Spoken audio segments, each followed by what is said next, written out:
What is up, guys? It is the Sports Star Brad Walker, and welcome to the Sunshine State Sports Jabber, part of NGSC Sports. Remember the website, guys, is ngscsports.com for all your current sports content. Guys, I'm also being shown on Coast to Coast Entertainment Network. I welcome in the new audience. Thank you guys for coming in as well.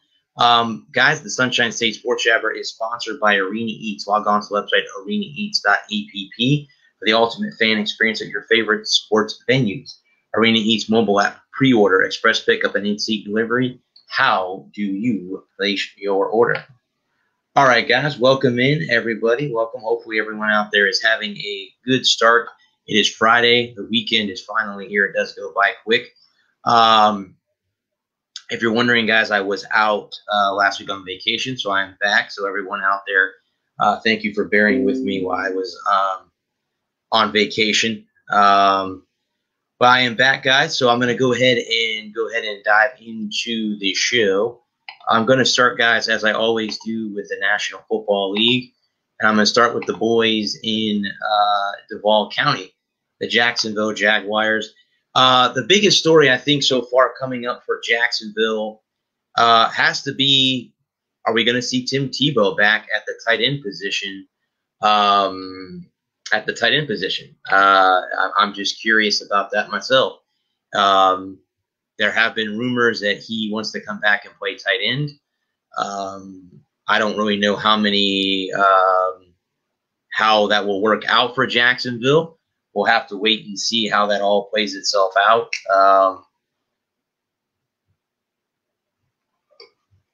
Head coach Urban Meyer mentioned that he would love to have Tebow back. All the scouts that he had for them said that he is looking in great shape. So again, that would be something. Jacksonville pretty much,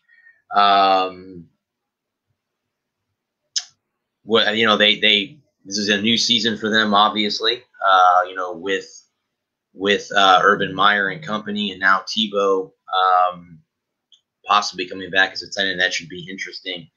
On that.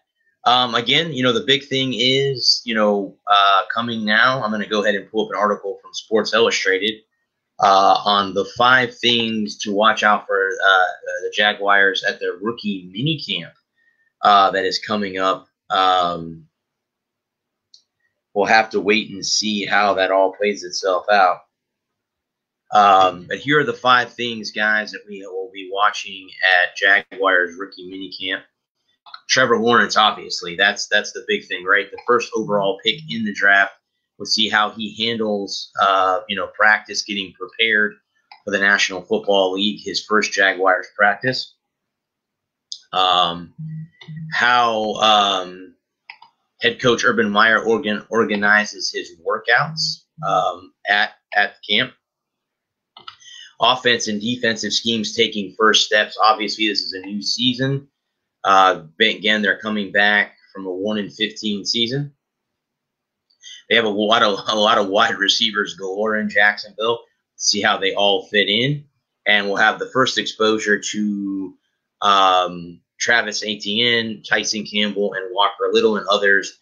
How will they do at rookie minicamp? How will they do that? How will they look? During their first camp, because again, guys, like I said earlier, this is, all new for the Jags and company and all that stuff. So we'll have to wait and see how it all plays itself out.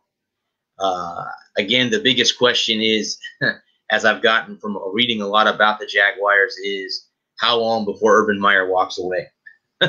That's the biggest question in Jacksonville. Hopefully it's not right away. Hopefully he can make it work in Jacksonville. Hopefully they can get more than 1 win this year, because that's the big thing. They got to get more than 1 win this year coming into the season. So we'll have to wait and see how that all plays itself out. But again, the Tebow thing, and Trevor Lawrence and all the rookies, see how they all fit in minicamp. And if Tebow does come back, it's not been official yet. There's nothing official about it for him coming back. So we'll have to wait and see how it all plays itself out.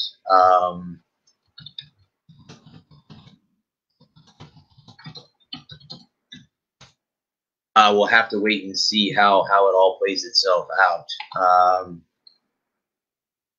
Let's go ahead, guys, and we will now flip to the boys in Miami, the Miami Dolphins. And again, here's another team now that, finished second place last year in the AFC East behind the Buffalo Bills. They went out and got a lot of people. They picked up Jalen Waddle, who they signed to a 4-year rookie contract. That's the big news, that they did get their first overall pick signed. Now, again, they also have what will their rookies look like in minicamp this year. So there's a lot of, interesting questions for Coach Flores and company. This is a team, again, guys, that finished 10-6, was one game out of the playoffs a year ago.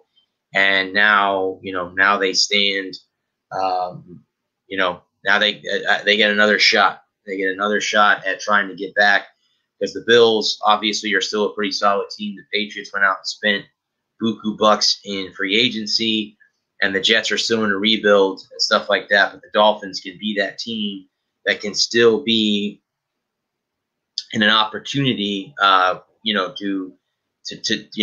to do that. We'll have to wait and see, how that all goes down. But as of right now, I think Coach Flores and company have it going in the right direction in Miami. And again, they did sign Jalen Waddle to a 4-year deal, so that's definitely going to help moving forward. And again, how their rookies also do in the minicamp coming up later on. Again, we're in the midst of a 17-game season this year. We'll have to see how everything plays itself out. For Miami, because I think this is a team that could, be right back in the thick of it again in the playoff picture this year. So we'll have to wait and see how Coach Flores and company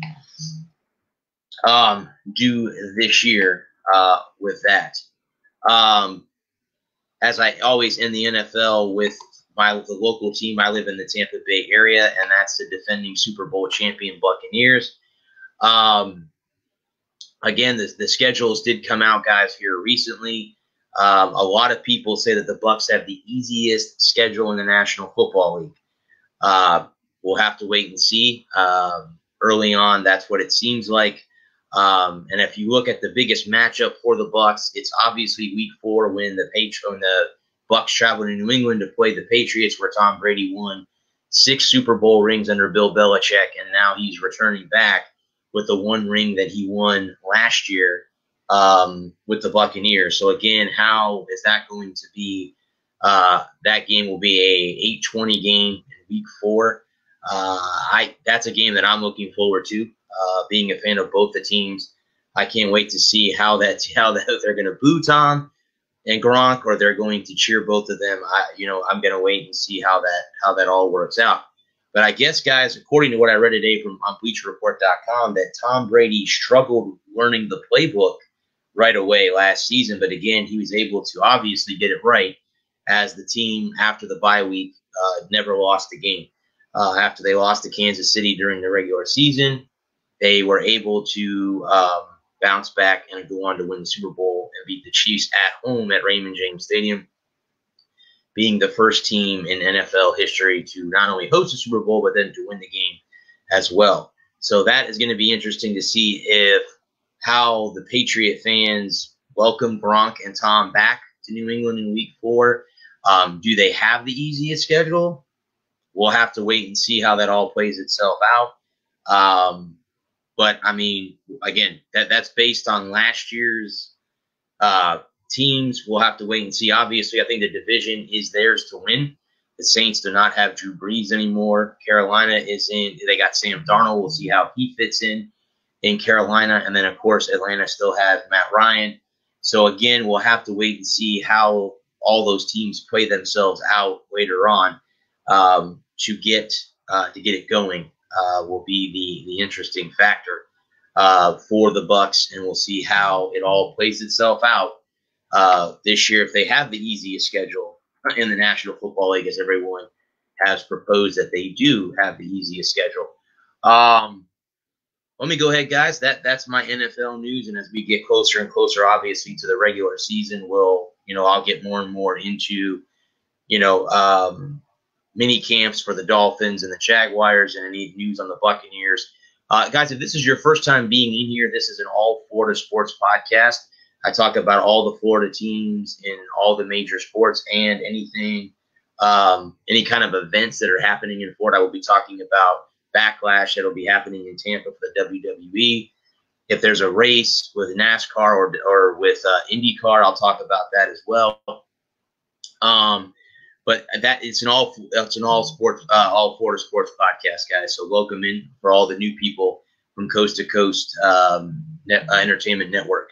Welcome, guys, in. The next sport I'm going to cover is one that is not too prominent in America, and that is soccer. The Tampa Bay Rowdies are a local team that is close to me. So far this year, guys, the Rowdies are undefeated. They've won both of their first 2 games. Now they're coming up, I think, this week to play Phoenix, which I think will be on ESPN2. I think on Saturday night, I think, if I'm not mistaken. It will be interesting to see how they do, because that was the team that they were supposed to play in the championship game. But then the Rowdies got COVID issues and were unable to play. The league, the USL canceled their championship game, so the Rowdies did not get a chance to play. They did win the east side of the division. Phoenix won the west side, so we'll have to wait and see how that is. The Rowdies did get some new uniforms this year. They call them Rowdy Coin. That's the new look that they've gone with this year so far. But so far, the Rowdies have not lost a game yet through the first 2 games of the season. So yours truly is trying to get to a game. That is something that I want to try to do this year, being that I don't work too far away from their stadium in downtown St. Pete. So I would like to be able to go to a game.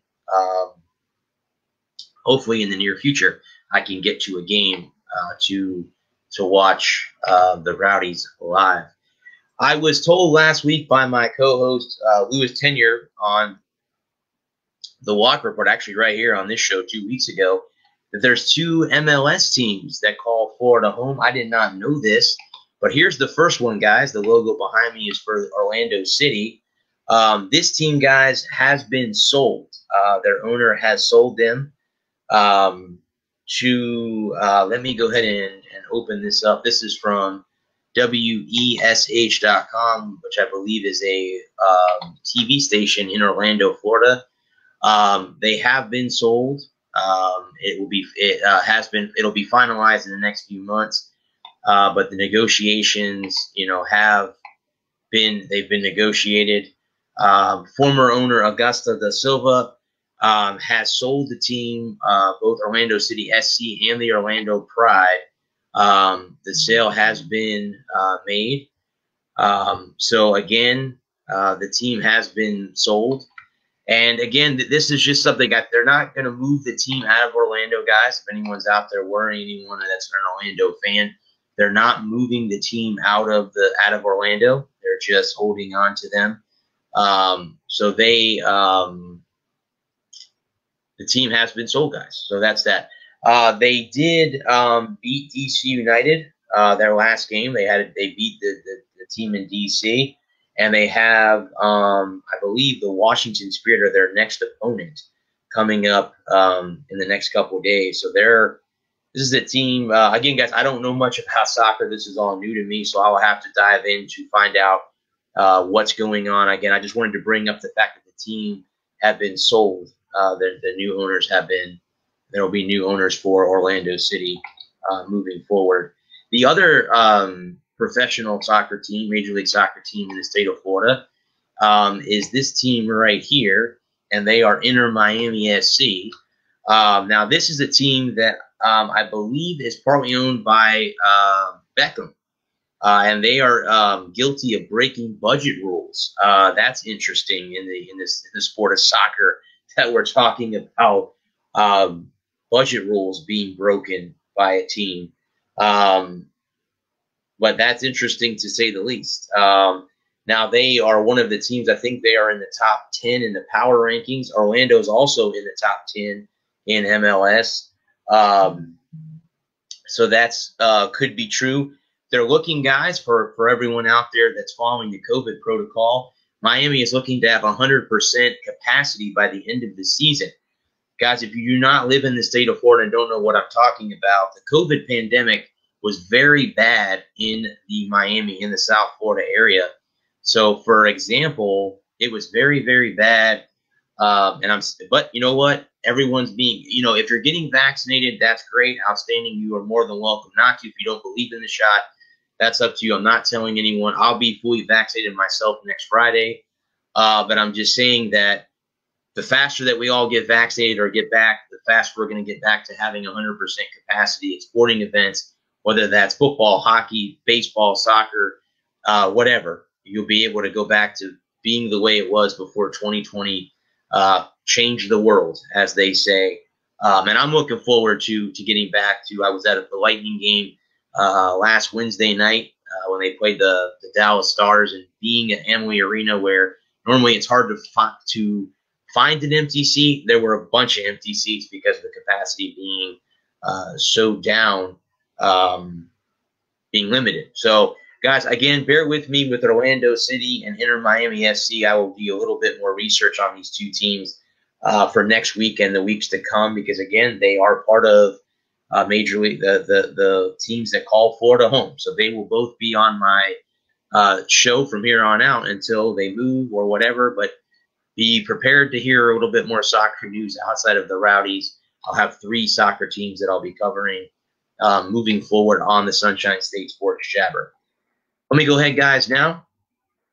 Real quick, let me go and remind you guys that the Sunshine State Sports Jabber is sponsored by Arena Eats. Log on to the website, arenaeats.app, for the ultimate fan experience at your favorite sports venues. Arena Eats mobile app, pre-order, express pickup, and in-seat delivery. How do you place your order? And let me go ahead now, guys, and get back to that. Let me jump into Major League Baseball, and we'll start with the boys in Miami, the Miami Marlins, obviously, so far. They are still hanging in there despite the injuries that they are going through. It's interesting that this team has been hit, as a lot of teams have been hit, but they're still kind of in the thick of things in the NL East. So they're hanging in there. Again, I don't think a lot of people thought much of them anyway coming into the season. A lot of them didn't even have them winning 70 games this year. So let's just say that with a 160-game season. Now, the dividends are paying off for all their off-season pickups. This team has kind of gelled together a little bit, and that's been pretty good so far for Miami moving forward. It's going to be interesting to say the least moving forward about how this team is only going to get better, guys. I think this baseball team, who made the playoffs last year despite getting COVID, but made the playoffs a year ago, they're doing pretty damn good so far this year, holding it down. Their general manager, Kim Jin, she is molding this team into a title contender. Again, guys, if you do not know who she is the first ever female general manager in Major League Baseball. Hey, Lewis. The general manager in Major League Baseball, and she's trying to mold the Miami Marlins into a title contender. It's going to take a while for them to, be where they were in 1997 and 2003 when they won their World Series titles. But again, they're on the right path up so far. So again, we'll have to wait and see how the Marlins do moving forward. I've heard of her. What was her name again?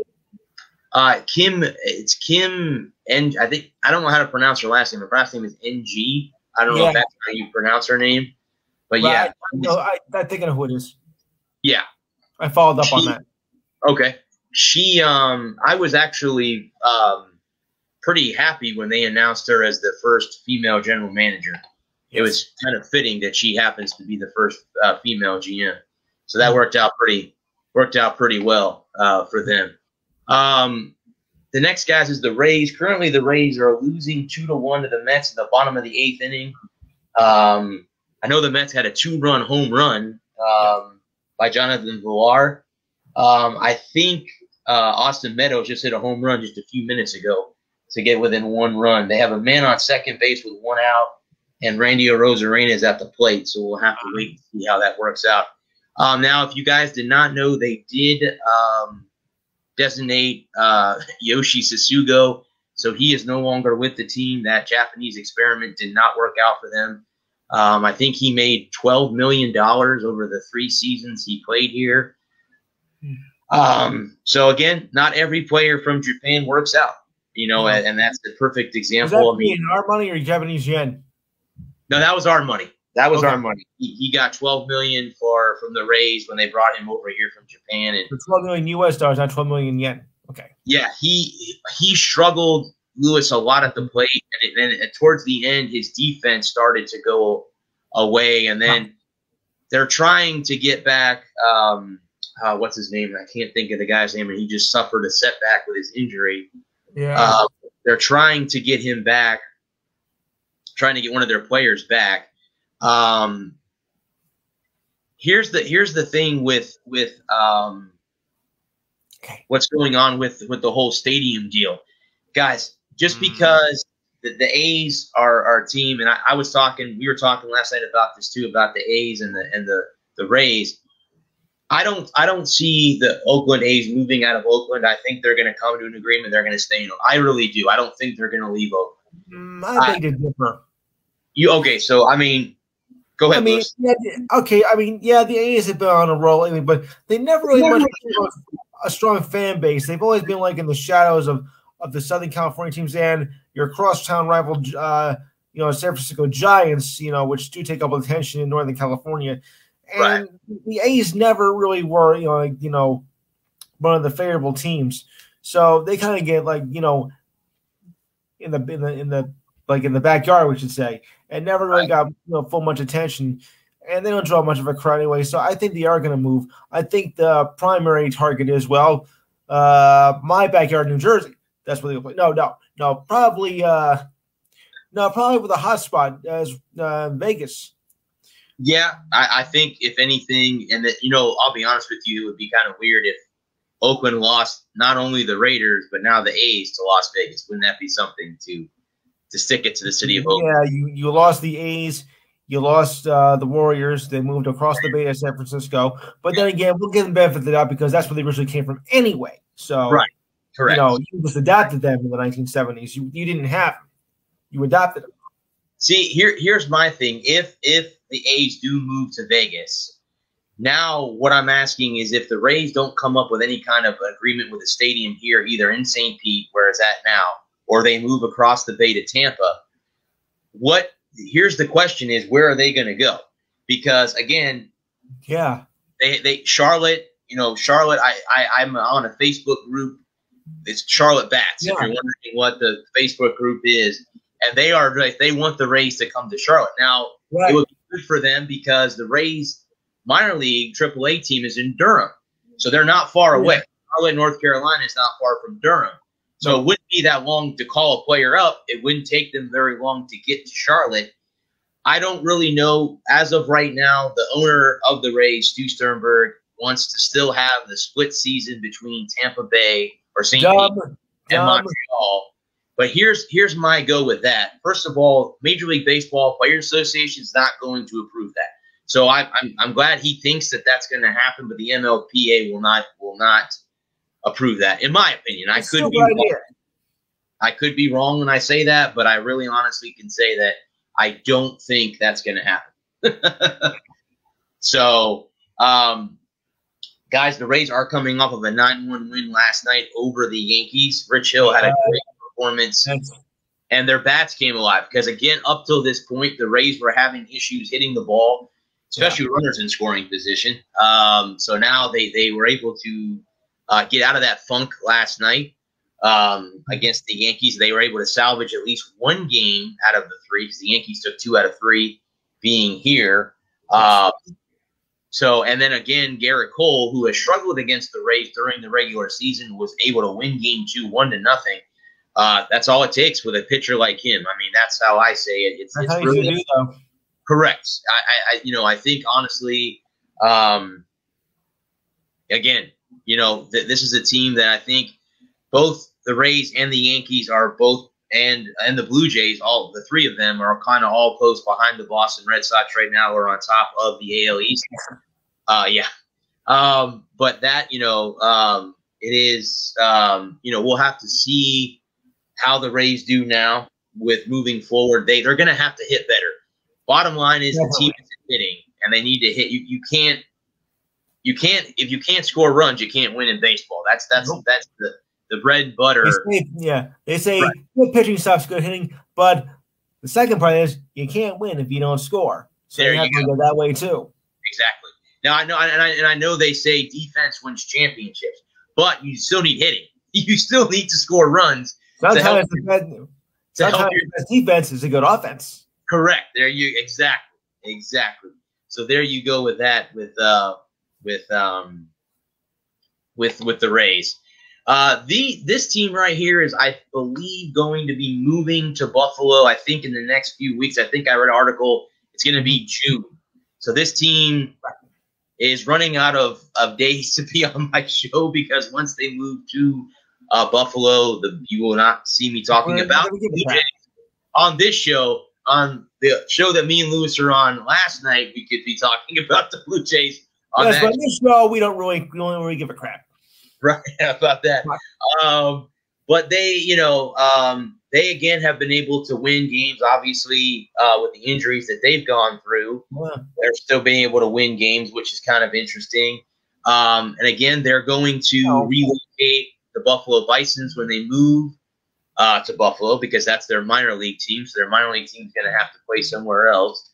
Let me see what the rankings are right now in Major League Baseball real quick before I get out of here, before we jump to hockey. Let me see what the standings are. I know the Red Sox are on top of the division as we stand, and they're up 4-3 heading into the 8th inning against the Angels. The Mets are 2-1 over that, and the Phillies are playing the Blue Jays. Let me see in Dunedin. How is the Blue Jays farm system? I don't know. Actually, that's what again. I don't mean to go into my teams, but see, that's what saved the Yankees in 2019. Despite the fact that the Yankees were a mass unit, their minor league system that called up, did all the hitting for us. That's how we were able to, come alive that year. So, your players are one thing, but if you can replace them with good players from your minor league system, you might have something. Now, if you suck, that's another story altogether. Correct. If you bring up a bunch of losers, then you got a problem. Right now, Toronto is a game and a half back of Boston, so they're in second place. The Yankees are 2 games. The Rays are 3, and the Orioles are 6. So that's how the 2 teams in the division, right? Well, and the Marlins are, where's Miami in the NL East? Miami is 4 games out of first place. They're playing 4 games behind the Mets. Go figure. That's who the team that the Rays are playing this evening. But yes, obviously they're happy with the Bison's accommodations this summer. So obviously with Toronto moving, I did see something today, and I'm going to bring this up in just a few minutes with hockey. I did see on the NHL.com today that the National Hockey League wants to know one thing. They want the border either open or closed, and they want to know before the playoffs start. So, the playoffs start tomorrow? Oh, it's before June 1st, right? Is that what it was? June 1st? Yeah. So, hopefully, maybe, just maybe, these Blue Jays will be playing in their home in Toronto at Rogers Center. I'll put when it comes to the playoffs, I'll ask you one thing. Have we got a problem, or do we have a problem? Well, here's the question I have. Let's say that Toronto does make the playoffs, and then they're not allowed to go home. They got to play in Buffalo in the playoffs, and when it's cold in an outdoor stadium in Buffalo, I wish them the best of luck with that. Yeah. I wish them the best of luck. I mean, it's bad. Your Sabres are horrible, and well, don't forget they play indoors. So the Sabres are the Sabres are not good. The Sabres, this poor Sabres. I don't even know if they're going to have a team next year. The way that all the guys went out of Buffalo, so I won't be surprised. Yeah. We'll see how we'll see how that works next year. Next year for them. But, guys, as we say now, we're going to move to the National Hockey League. The playoffs do begin tomorrow, and the Tampa Bay Lightning will be hosting their Florida counterpart, the Florida Panthers. Victor Hedman, Steven Stamkos, and Nikita Kucherov are all back in practice today. Even Stamkos? Yes, they're all back. Oh. They're all back they're in regular jerseys, so no non-contact jerseys. So this is a chance for the Lightning to get back. I did listen to a couple of people on sports radio today, and guys, if you're a Lightning fan, they have the Florida Panthers defeating the Lightning in the first round. There are a lot of people out there that believe that the Panthers are catching their flow at the right time. Yeah. The Panthers won 6 games in a row, guys, to end the season. 6 games in a row. This team is no joke. I know a lot of people out there think they're a joke, but they're not a joke. No. Not a joke. This is a team that, again, has had a history. They've only been to one Stanley Cup final. 1995, I think, was the year. 96. They lost to the Avalanche in 4 games. They were swept. Triple overtime, game 4. But if you remember during that playoff run, I do. They had the plastic rats. Yep. If you remember that, I read an article today about that, bringing that back up, and I'm thinking, wouldn't that be something if on Sunday, when they score a goal against the Lightning, if we see plastic rats thrown on the ice at the BT Center in Sunrise? Guys, I really honestly think this is a good series. I'm a Lightning fan myself, but I think Florida's going to give the Lightning everything they have. We'll have to see with Kucherov and Stamkos coming back. They're going to have to catch up. That's it. You haven't played in a long time. You're going to have to catch up. This is playoff hockey, guys. This is a whole different ball of wax. It's not the regular season, guys. This is a whole different, chemistry, whole different. And again, the Panthers, this is not a team that you can just brush away. It's going to be a 6 or 7 game series, I think. Yes. I don't see anyone sweeping. Someone told me today that they see the Lightning sweeping. I'm like, I don't know that. No way. I don't think Florida is that going to let that happen. I just don't see that happening. But again, they are. You're trying to tell us something? Yeah, this is what Florida hockey fans always wanted to have. These two teams playing against each other in the playoffs, meaningful hockey. Yes, they play against each other during the regular season. Guys, I've been to Sunrise. It's a very nice stadium down in South Florida. The Panthers don't have much of a following because guess what? When they don't win, no one goes to the arena. Now the arena is full because this team is actually winning hockey games, and now they find themselves in the first round of the playoffs. The winner of this series will play the winner of the Carolina-Nashville series in round 2. That should be an interesting series, too, because Nashville's gotten a little bit better down the stretch, but Carolina won the division, so we'll have to wait and see how that all breaks down. But I think the Lightning and the Panthers will go at least 6 or 7 games. The winner will come out a stronger team heading into play against Carolina or hosting Nashville at that point. So we'll have to wait and see who does that. But again, this is what Florida hockey fans want. They want to see the Lightning and the Panthers play against each other in meaningful hockey. Well, we got it. Here we go in 2021. So there we go. So the guys, the series starts on Sunday. It's Sunday at 7:30. It's the second game. I think there's an afternoon game on Sunday afternoon. NBC doubleheader. Is it Washington? Washington. That's the other Sunday game. Okay. Yes. Because then it's tomorrow night. It's the Penguins and the Islanders tomorrow night. 7:30. in Pittsburgh, right? That's where they're playing. Yep. They're starting in Pittsburgh. Okay. All right. So the playoffs are on their way, guys. Welcome to the NHL playoffs. This is going to be a summer I don't think I'll ever forget. Right. All right, guys. So now, like I said earlier, this is an event that is happening in the state of Florida. The WWE Backlash is happening in Tampa. I believe it's in Tampa. Let me see, because last night I think we talked about this. Yeah. It will be. It's actually not in Tampa. It's in St. Pete.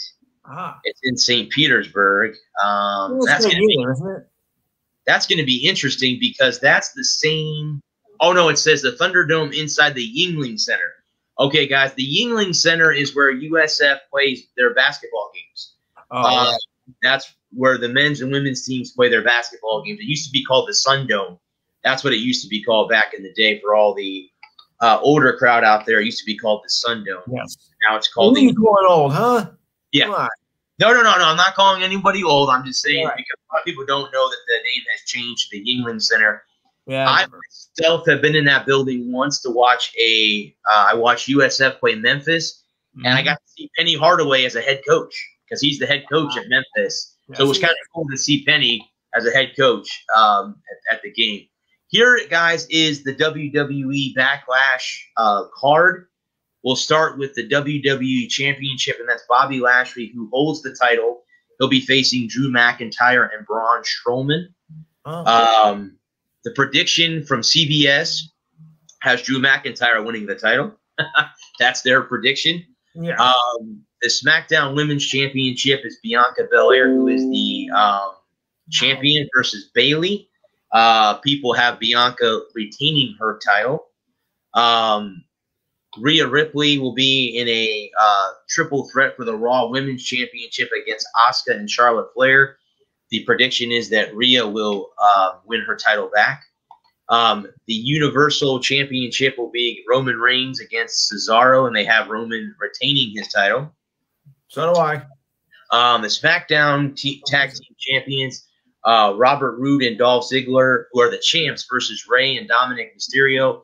They have the Mysterios winning the titles, becoming new champions. So the next one is Damian Priest versus The Miz. They have Damian Priest winning the match. And let me see, is that the whole card? I thought there was more. Okay. If there's any more matches that I missed, guys, let me know. I thought there was more matches, I think, that we talked about. Hang on a second. Let me scan. Oh, here we go.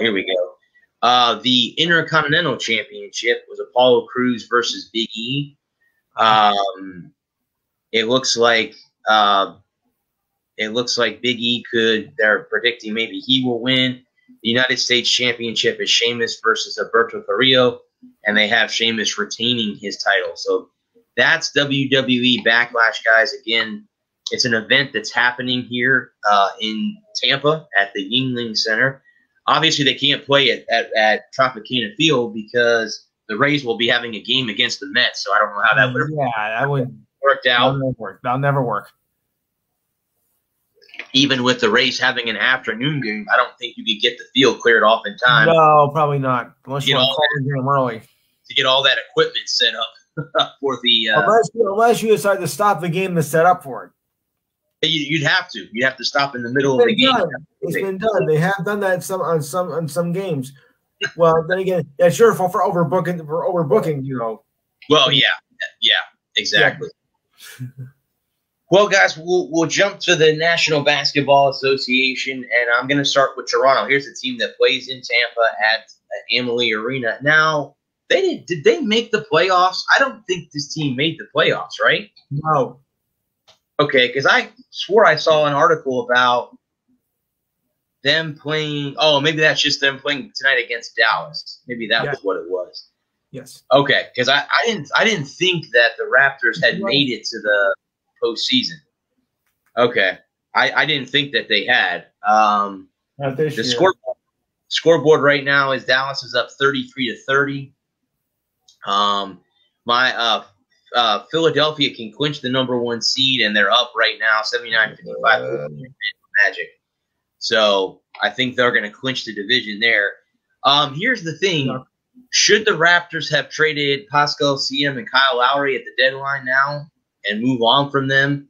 start over again, or should they hold on to them and build around them? I mean, I'm just curious on how a lot of people think. You know what I mean? I mean, is it time to break the team down after just 2 years ago them winning the NBA title? I mean, it's just weird how a team 2 years ago won it all, and now 2 years later they're that's not so uncommon though, Bradley. I mean, I've seen teams that have won it all. Everybody thinks, oh well, they're the champs, and it's gonna be an easy schedule. No, I mean, you have what most people forget is that I do believe in what's called championship hangover. You're all hungover and all being all high and mighty and think you're going to win again.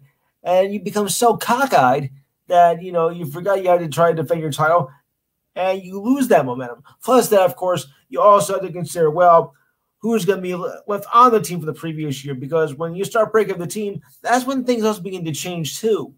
Right. You may not have the same, you might have 3 or 4 guys out from the year before, and that could kind of affect them later on. So it's not unusual for that to happen, where they can go from, you've heard of worst to first. Well, sometimes they can go first to worst. To worst, yeah, because all it takes is a few changes. It seems to me, since they, again, just like with everything else, guys, with the pandemic, obviously they can't go back to Canada and play because the border is closed between the United States and Canada. So just like the Blue Jays, they're stuck here, and it's interesting to they've come to Tampa. It's been bad. I mean, they were a pretty good team a year ago. Last year they were a pretty good team even without Kawhi Leonard moving on and going to LA, but they were still a decent team. This year it's been awful. It has been toilet. Yeah. Well, with that in mind, then the only team that did make it from the state of Florida to make it to the playoffs is these boys right here, and that's the Miami Heat, who, guys, are the defending Eastern Conference champions. Again, they were in the finals last year in Orlando at the Wild World of Sports Complex in Disney. They lost to the Lakers in the finals. I guess from what I read today, Udonis Haslem got ejected in his first appearance of the season. He got into a fight with Dwight Howard. Why is that not a shocker? Dwight Howard seems to pester. I'm not shocked. Dwight Howard seems to be a pest with a lot of people. No kidding. A lot of people just don't like him. But that's interesting, down the stretch. Now, they did lose Victor Oladipo. I'm pronouncing his name right. There we go. They lost him to a right quadricep tendon surgery. He's going to have season-ending surgery. Here's my question, because I know he came from Indiana. That's going to hurt Miami, right? Going down the stretch to have a change. It'll probably hurt him. Okay, because I'm just he's a good player, so I was wondering, what that should hurt them more than it would hurt. That's a big blow to them. Yeah, I mean, they still got Jimmy Butler. Obviously, he's the leader. That's the leader there in Miami. He was the one who, I think, what was it that he did in Game 5 of the finals last year? He had 30, 40 points. He lit it up to extend that series, because they were it was 3-1 at that point, and they extended the series to Game 6 and then lost in Game 6 to LA. But yeah, guys, Miami did make it back. They are in the playoffs. They did make it into the postseason. They're the only NBA team, guys, in the state of Florida to get to the postseason, because the Orlando Magic might even be worse than the Toronto Raptors. This is a team that really is in a midst, I guess you can call it a rebuild. I don't really know what you would call it in Orlando. They, one of their problems this year was obviously execution. That was something I've read from the Orlando Magicdaily.com, that they struggled all season with consistency. Again, this is a young team. They traded away Aaron Gordon. All their key pieces are gone. All their big players are gone. So this team will have to start from again, drafting rookies and stuff like that. So again, that will be interesting to see how it goes for them moving forward. We were just talking about Vegas. If Vegas gets the A's, they would have a hockey they have a hockey, football, and then a baseball team. Here's a hypothetical situation. Could this be the team right here that moves out to Vegas to become the basketball team? I don't know. The Magic has some loyal fans. I don't think they would move them. No. Okay. Because Adam actually said that last night to me that he thinks that the Magic are going to be the team that moved to Vegas. The Magic was on the air after we were gone. Yeah, he was. I think it was after I think we finished our show last night. No wonder I missed it. Yeah. But I don't think so, guys. The Magic have a lot of history in Orlando. That's a big draw for the tourists that call or the people that call Orlando home. I personally have never been to an NBA game. I want to go. That's something that I want to do. And this is the closest team to me. Orlando's only a 2-hour drive from me. So this would be the closest team to go, other than I could go to a Raptors game, because I think the season's pretty much over. But I mean, other than that, I'd like to go to a Magic game to see. I wanted to go see the Magic when Shaq and Penny were here against Michael Jordan. That was always the big game. Yes. The Bulls came here to Orlando to play the Magic. But again, guys, we'll have to wait and see. I will say this, guys, moving forward with basketball, because the playoffs are going to start up, I probably will not be talking a lot about the Magic and the Raptors because their seasons are over. But I will continue to talk about the Heat until they get knocked out of the playoffs or win the championship. I know that's a long shot, but again, things have happened in the NBA. But that's again, guys, I will cut back on some of the stuff I talk about basketball. So the guys that listen to the show for my basketball talk, it's going to be just the Heat. Maybe as we get closer and closer to the end of the season, when the season's officially over, I'll go Tuesday. Okay, I'll go back. Okay, what I'll do next week, guys, is next Friday I'll go through a season review for all 3 teams, and at that point, then I'll have the Heat just talk about the Heat as the playoffs start up. So that is that. I feel for the Magic and Raptor fans. Hopefully, it gets better next season for both of those franchises moving forward. As I always do, guys, I always end my show with college football and the college sports. Let me bring up the University of Miami's football schedule real quick. I want to see who the Hurricanes play this year. This is from athlonsports.com, which, guys, if you want to talk about a sports website, this is a site right here. Athlon. If you want to, Lewis, go do some research. It's ATHLON sports.com. Yeah, I get the issues every year for football. Yeah, they're a kick-ass website. No offense, I prefer Sporting News. Do you? Okay.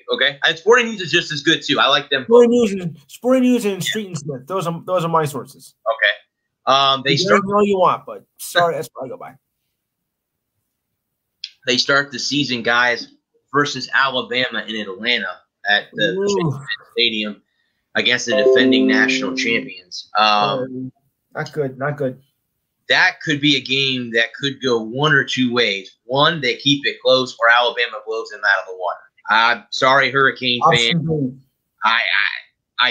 They are going to have a lot of trouble against the Crimson Tide starting. In 2 words. But if they can somehow, in the end of the day, if they can put up a fight and show a little bit against Bama, who knows? Who knows what might happen? Well, I'll suffer you in 2 words. Right. They start their home opener, guys, on September 11th against Appalachian State. That should be a game they should win. Cakewalk. They should win that game. The following week, in week 3, they have Michigan State at home. Now, there's a game that could go one or two ways, too. Michigan State is, again, they changed coaches. that should be interesting, to say the least, on that. How, depending on how they play against Alabama, will determine how they play against Michigan State. Week 4, they are playing against Central Connecticut, another cakewalk game. They should win that game easily. They play Virginia in week 5. That game will be interesting because the Cavaliers are a pretty good football team. We'll have to wait and see how they play out. Week 7, they're at North Carolina. That's going to be a ball game because the Tar Heels are a pretty good football team. The 23rd, they play at home against NC State. On the 30th, the day before Halloween, they're at the Pittsburgh Panthers. That should be interesting. November 6th, they're at home against the Georgia Tech Yellow Jackets. And then in week 11, they play their rival in the state of Florida, Florida State, in Tallahassee.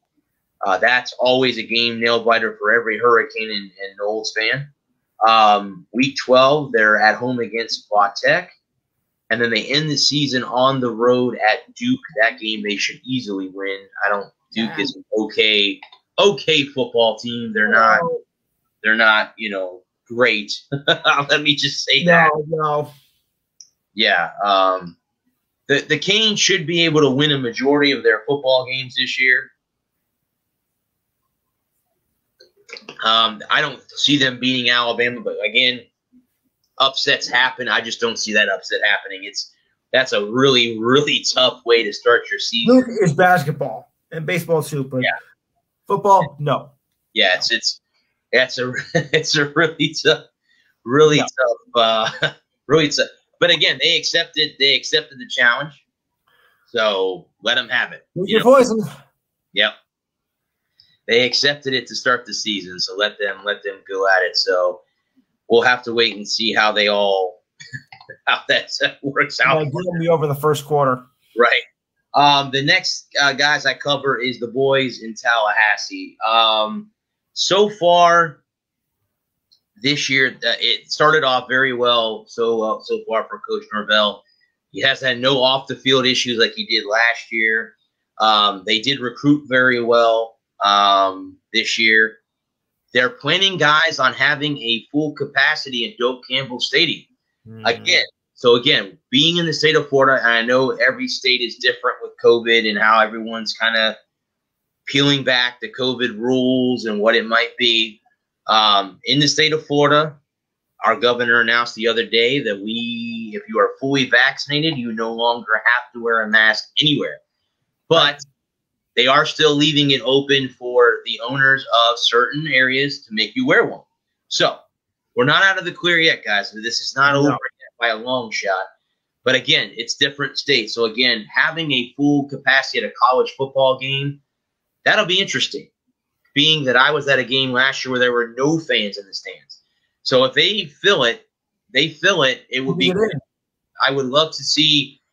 I've covered USF football. I would love to see a sold-out Raymond James Stadium when the Gators come here on the 11th of September. I would love to see a full crowd. Now, even 75% would be nice at that point. Hopefully, by the time we get to September, we will have that opportunity to do that. But we'll see. It's not. I'm not saying that that's going to happen. But I find it interesting that they could have a full capacity in Tallahassee. And if do not know, that's our state capital. Tallahassee is our state capital here in Florida. So, looks like there's a 2-2. Oh my God, the Rays 2-2 in the bottom of the ninth. They have a runner at third base with one out. A base hit over the Mets here as we hold on. Oh, they're challenging a ruling here. Let me flip, guys, to the last 3 teams I cover: the Florida Gators, the boys in Gainesville.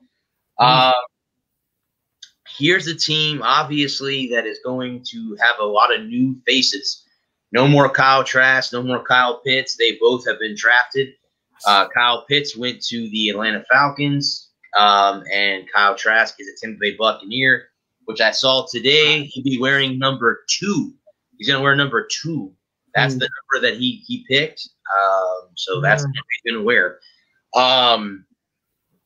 There's going to be, Emory Jones will be the starting quarterback. They're going to have to lean on a lot of things this year. This is a team that, won the SEC East last year. They were in the SEC championship game, lost to Alabama. Can this team beat Bama this year? I don't really know if that is to come to be. I'm hoping as a Gator fan, I would love to see them beat Alabama. I just don't know if they have that team right now. But again, we'll see when the season starts if they can beat them. Another thing about them, too, with the ticket sales, guys, they sold 7,000 student tickets on the first day that the tickets were for sale. So, again, now Ben Hill Griffin Stadium, the Swamp, is getting close, could be sold out, just like Joe Campbell Stadium is. So, again, we'll have to wait and see with how they're going to keep everybody safe. If you're going to have to be vaccinated, probably most likely that's the way it's going to have to be. But it does not guarantee you can't get it either. So just want to put that out there. There have been people that have had the shots that still get it. So just don't think that you are magically cured just because you're vaccinated. Brad, I hate to break it to you, but there's an alligator behind you. There's an alligator behind me. I hope he doesn't bite my head off. Well, now you're freaked out by it. Oh, okay, that backfired. All right. I tried. How about I bring up this guy? Let's see if this guy kind of fears you a little bit. How about I bring up a knight on a horse? Here is the UCF Knights. These UCF is in Orlando. Gus Malzahn, if you guys do not know, the former Auburn Tiger coach, is now in UCF. And he says that this is one of the best college football programs in the nation. And he is going to make everyone around the country, all the Power 5 conferences, wake up because this is the best college football program in the country. That's a bold statement. That's a bold statement. That's a bold statement. They don't get respect. They don't get the respect they deserve. That's the problem. They don't. You're exactly right. I covered USF, and UCF is the enemy. Is the enemy. That's our enemy. Yeah, but you're exactly right. They do not get the respect that they deserve.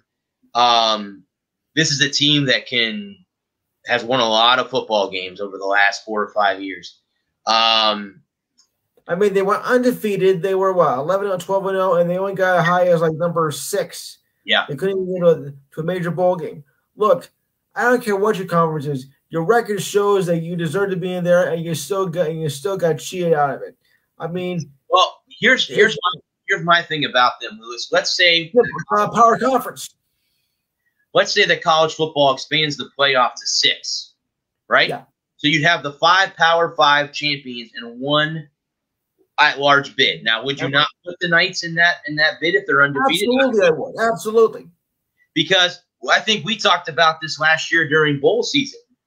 The Cincinnati Bearcats, guys, went undefeated in the AAC. Guess what? They didn't get a major bowl bid. Nope. They should have, but they didn't. Yep. They should have gone to the – yes.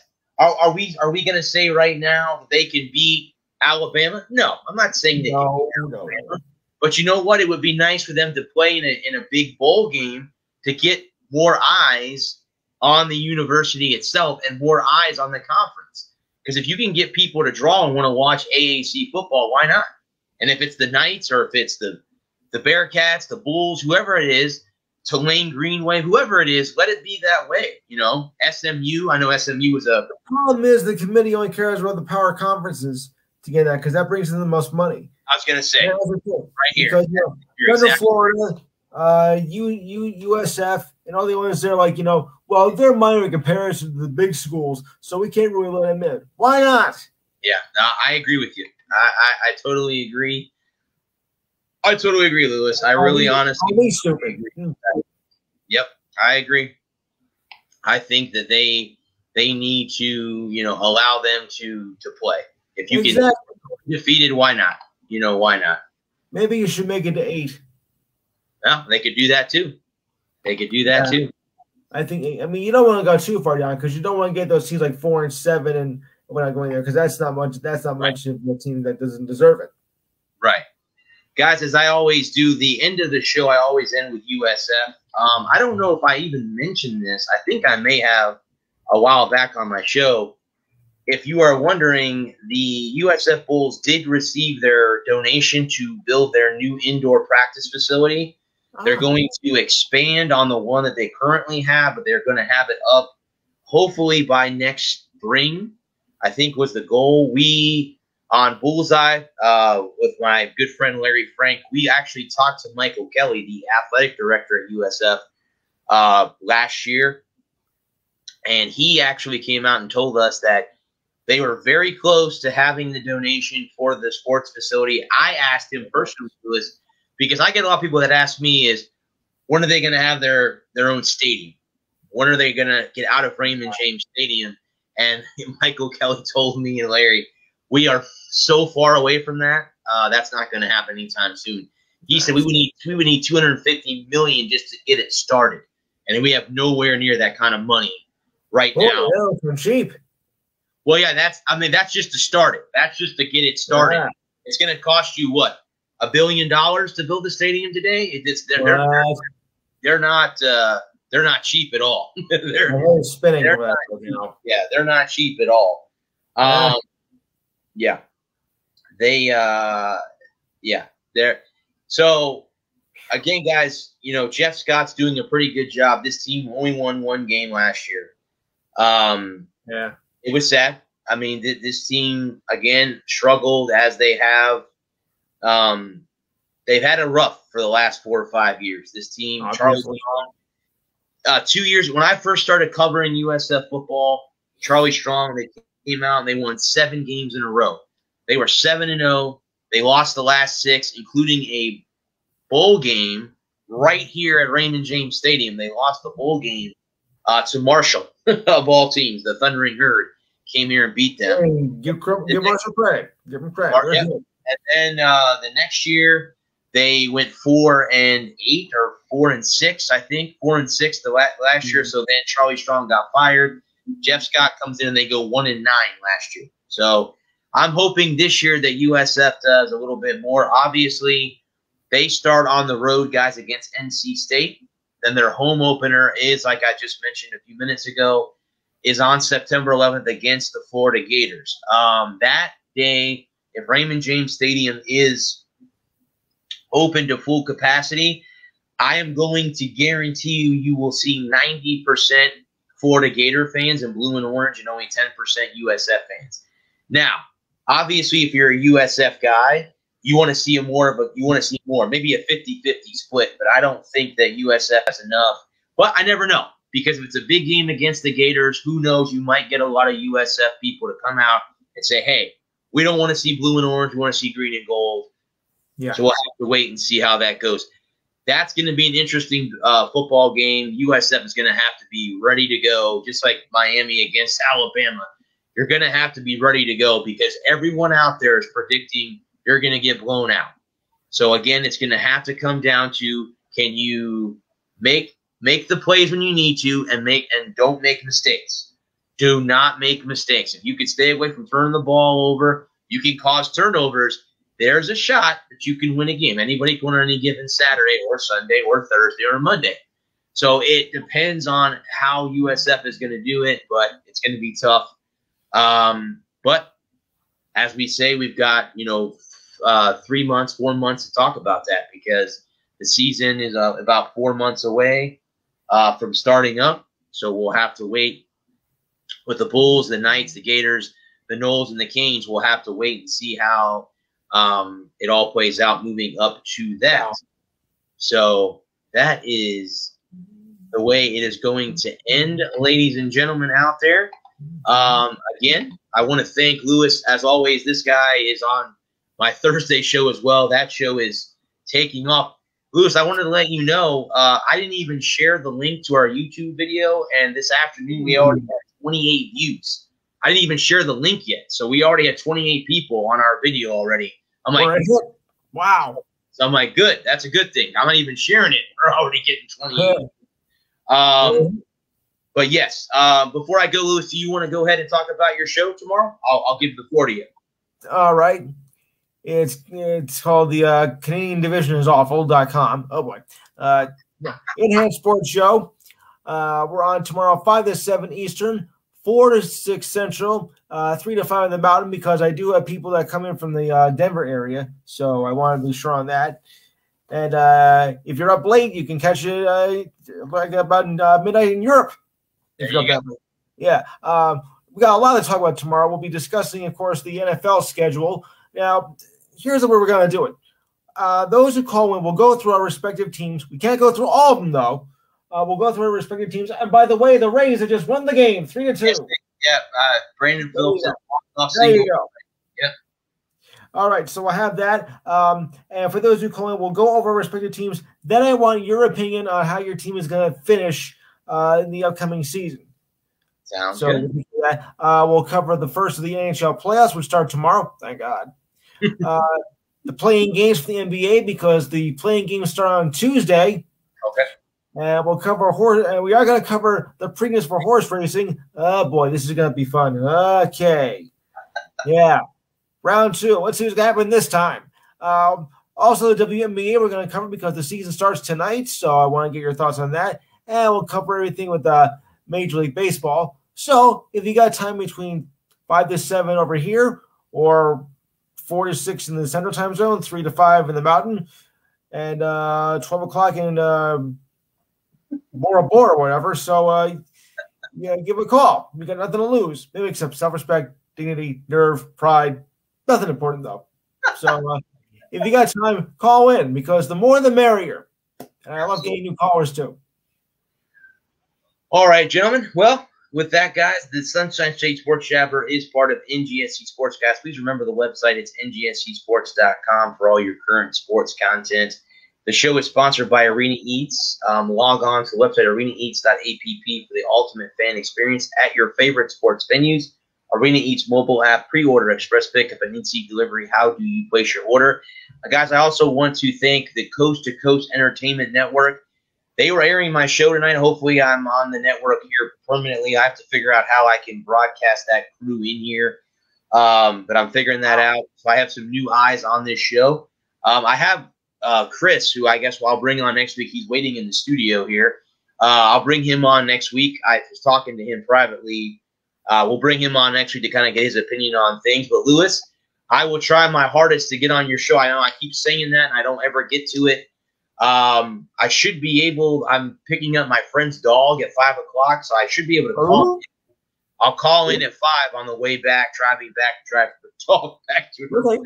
Really? I'll try to call you on the way back, or once I get him in the house, I'll give you. Just remember, do not look for on Blog Talk, please. Do not look for. No, I won't. No, I won't. Because I think that's where some people are going wrong. Like, I didn't see it on Blog Talk. No, I don't do on Blog Talk anymore. You goofball.